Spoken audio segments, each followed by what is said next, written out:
Hello students, welcome back to our channel the economics hub.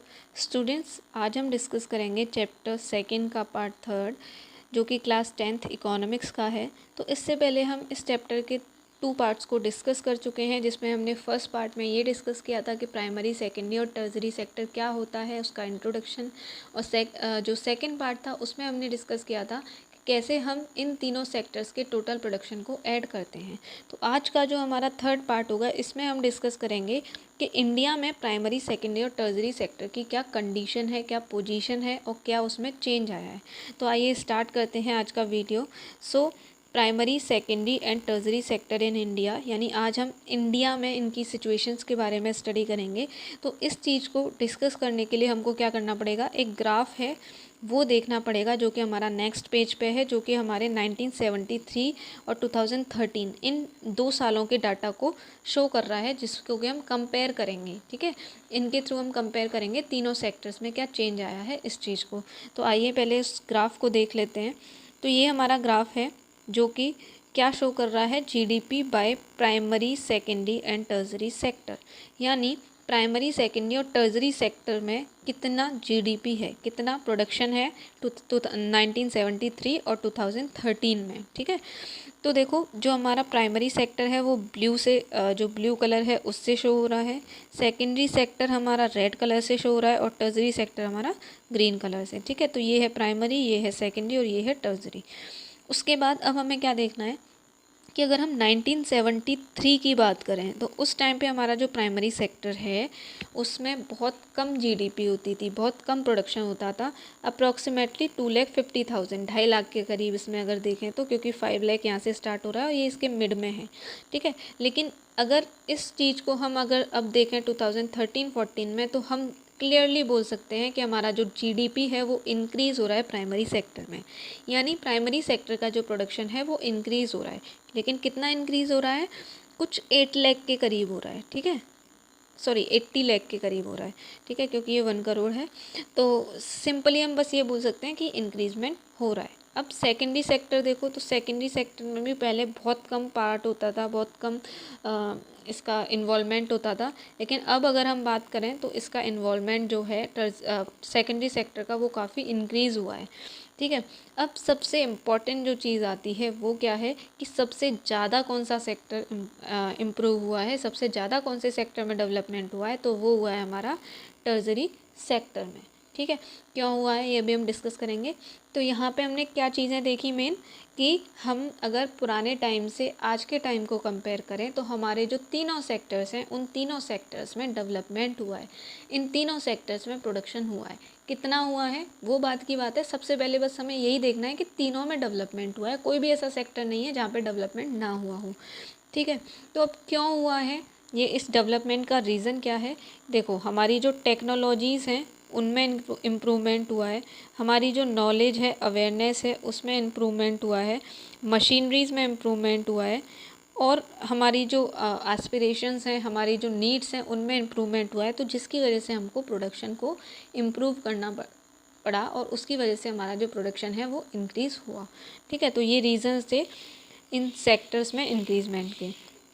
तो अब हम यहाँ पे क्या चीज़ देखेंगे जो कि सबसे इम्पॉर्टेंट थी, rising importance of the टर्जरी sector in the production. यानी हमने क्या देखा था कि अगर हम 1973 में टर्जरी सेक्टर को देखें और 2013 में देखें तो बहुत ज़्यादा इंक्रीजमेंट हुआ है as compare to other 2 sectors. सबसे ज़्यादा इंक्रीजमेंट कहाँ हुआ है, टर्जरी सेक्टर में।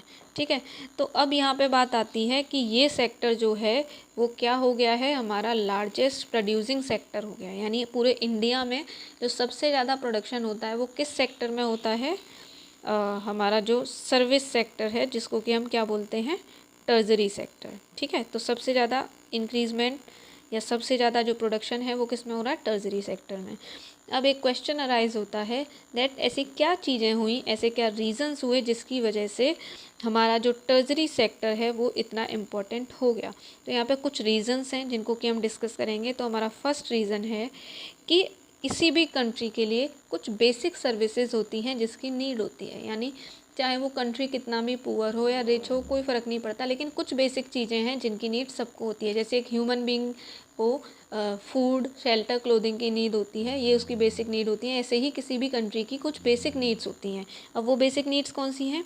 हॉस्पिटल्स, जैसे कि हॉस्पिटल वहाँ होने चाहिए, एजुकेशनल इंस्टीट्यूशंस होने चाहिए, पोस्ट ऑफिसेज़ होने चाहिए, टेलीग्राफ सर्विसेज होनी चाहिए, police station, courts, village administrative office होने चाहिए, म्यूनिसिपैलिटीज़ होनी चाहिए, defence services, transport, bank, insurance. तो ये सारी चीज़ें हैं जो हर एक कंट्री में क्या होनी चाहिए?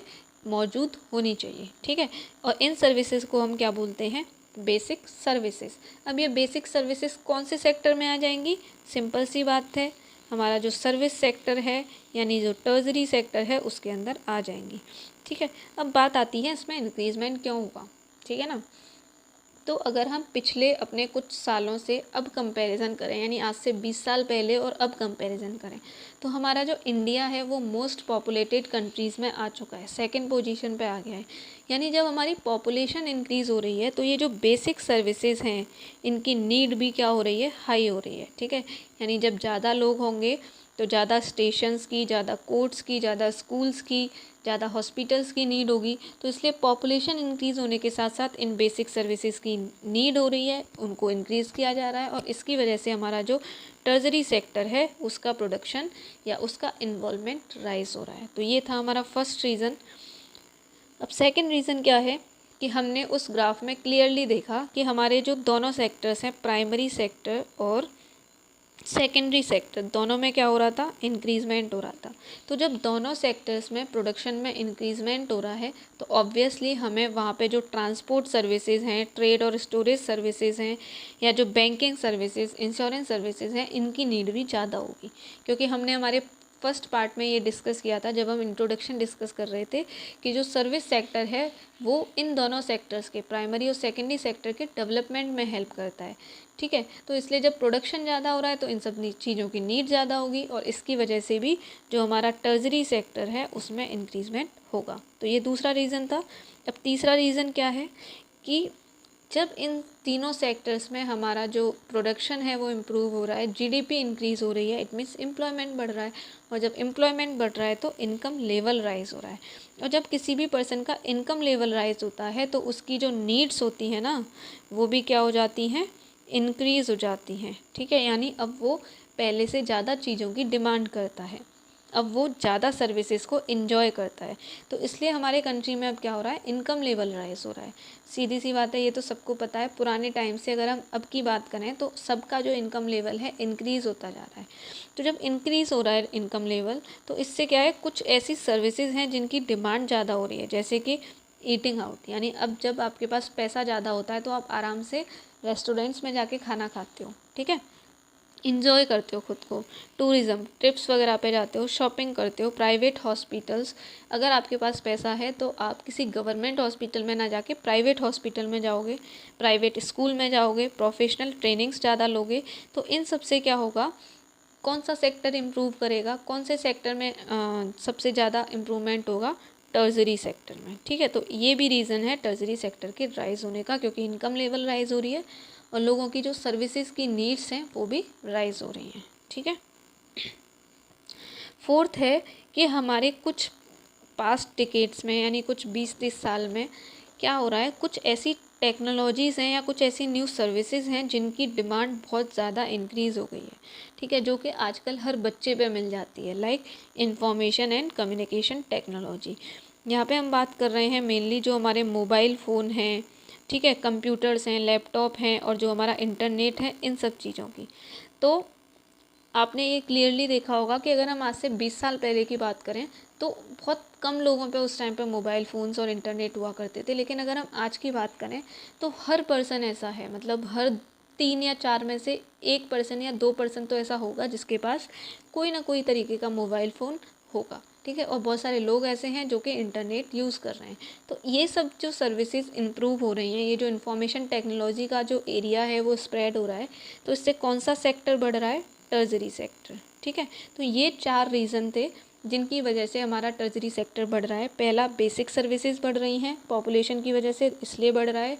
दूसरा, जो हमारे प्राइमरी सेकेंडरी सेक्टर में प्रोडक्शन बढ़ रहा है इसलिए बढ़ रहा है। तीसरा हमने देखा हमारा इनकम लेवल राइज हो रहा है, तो हम ज़्यादा से ज़्यादा अच्छी क्वालिटी वाली सर्विसेज का यूज़ कर रहे हैं इसलिए इम्प्रूवमेंट हो रहा है।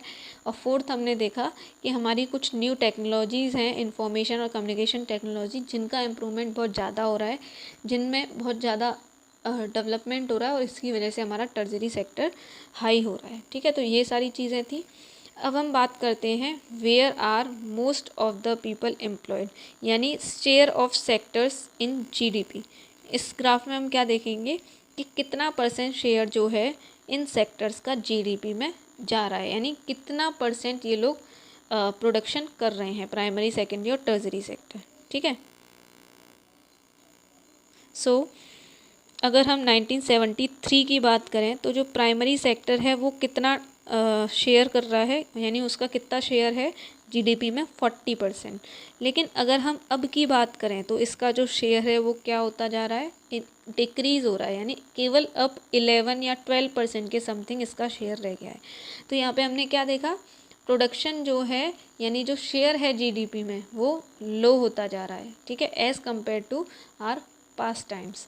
ठीक है, अब सेकेंडरी सेक्टर की बात करें तो सेकेंडरी सेक्टर में पहले केवल 10% शेयर था, 40 to 50 दे रखा है ना यहाँ पे, तो 10% था।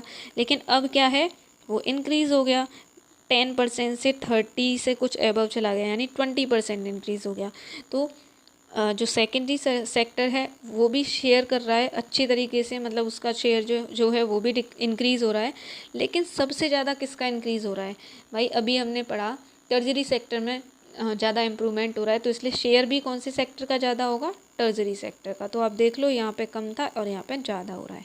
ठीक है, तो अब यहाँ पे हमने क्या डिस्कस कर लिया कि सबसे ज़्यादा जो जीडीपी में शेयर है वो कौन से सेक्टर का है, टर्जरी सेक्टर का, और सबसे कम प्राइमरी सेक्टर का। क्लियर। अब हम आगे की चीज़ें जो हैं वो इसी के बेसिस पर डिस्कस करने वाले हैं। अब बात आती है a remarkable fact about India is that while there has been a change in the share of the three sectors in GDP, a similar shift has not taken place in employment। यानी अभी हमने क्या देखा कि तीनों जो sectors हैं उनके शेयर में इंक्रीजमेंट आ रहा है, मतलब चेंज आ रहा है, इंक्रीजमेंट नहीं बोलेंगे, चेंज आ रहा है, क्योंकि कहीं डिक्रीजमेंट भी हो रहा है। ठीक है, तो तीनों में क्या हो रहा है, चेंज हो रहा है शेयर्स में। लेकिन उसी हिसाब से एम्प्लॉयमेंट में चेंज नहीं हो रहा है इंडिया में। कैसे कि हमने जो ग्राफ पढ़ा उसके अकॉर्डिंग हमें क्या देखा हमने कि सबसे ज़्यादा जो शेयर है वो टर्जरी सेक्टर का है, यानी सबसे ज़्यादा इम्प्रूवमेंट टर्जरी सेक्टर में हो रहा है। तो अगर हम इसके बेसिस पे बात करें तो सबसे ज़्यादा जो एम्प्लॉयमेंट मिलेगा लोगों को वो कौन से सेक्टर में मिलेगा, टर्जरी सेक्टर में। और सबसे कम एम्प्लॉयमेंट कौन से सेक्टर में मिलेगा, प्राइमरी में, क्योंकि वहाँ पे शेयर कम है। लेकिन अगर हम हमारे इंडिया की बात करें तो वो बिल्कुल जस्ट अपोजिट है। कैसे अपोजिट है कि प्राइमरी सेक्टर जो है ना, जिसमें कम प्रोडक्शन हो रहा है, उसमें सबसे ज़्यादा लोग एम्प्लॉयड हैं। ठीक है, और टर्जरी सेक्टर जिसमें प्रोडक्शन ज़्यादा हो रहा है लेकिन वहाँ पे एम्प्लॉयमेंट कम है। अब क्यों है ये चीज़ें भी हम आगे डिस्कस करने वाले हैं। तो यही जो चीज़ें हैं वो ग्राफ 3 शो कर रहा है आपका, दैट कितने परसेंट और कितना शेयर है एम्प्लॉयमेंट में तीनों सेक्टर्स के थ्रू।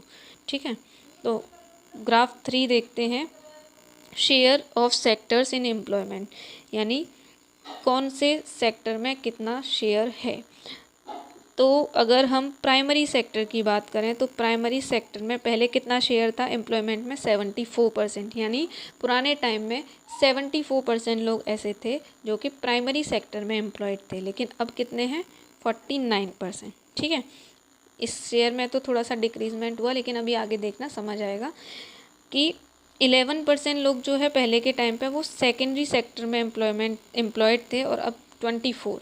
यहाँ पे समझ में आता है क्योंकि हमारा इम्प्रूवमेंट हुआ, डेवलपमेंट हुआ प्रोडक्शन में, तो इसीलिए ज़्यादा एम्प्लॉयमेंट इंक्रीज़ हो रहा है। ठीक है, टर्जरी सेक्टर में पहले केवल 15% लोग जो थे वो काम करते थे, लेकिन अब जो है 27% कर रहे हैं।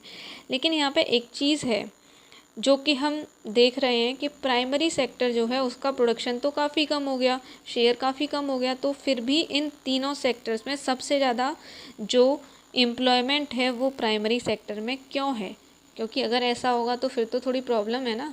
तो क्यों है, तो यहाँ पे यही प्रॉब्लम हमारे सामने आती है, यही क्वेश्चन हमारे सामने आता है that why didn't a similar shift out of primary sector happen in case of employment. यानी एम्प्लॉयमेंट के केसेस में जीडीपी के जैसी शिफ्ट क्यों नहीं हुई है एम्प्लॉयमेंट में। क्योंकि भाई जीडीपी जो है हमारी डिक्रीज़ हो रही है, कम हो रही है प्राइमरी सेक्टर में, यानी प्रोडक्शन जो है कम हो रहा है, कम पार्ट जो है शेयर का हमारा जीडीपी में जा रहा है। तो फिर हमारा जो एम्प्लॉयमेंट है वो कम क्यों नहीं हो रहा, क्यों सबसे ज़्यादा लोग, अगर हम 2013 की बात करें तो सबसे ज़्यादा लोग जो हैं 49% लोग क्यों प्राइमरी सेक्टर में काम कर रहे हैं। तो इसके जो भी रीज़न्स हैं वो हम कब डिस्कस करेंगे, हमारे नेक्स्ट पार्ट में, ठीक है। तो अगर आपको इस क्वेश्चन का आंसर जानना है तो प्लीज़ अगली वाली वीडियो को ज़रूर देखिएगा, तो आपका जो क्वेश्चन है वो बिल्कुल सॉल्व हो जाएगा।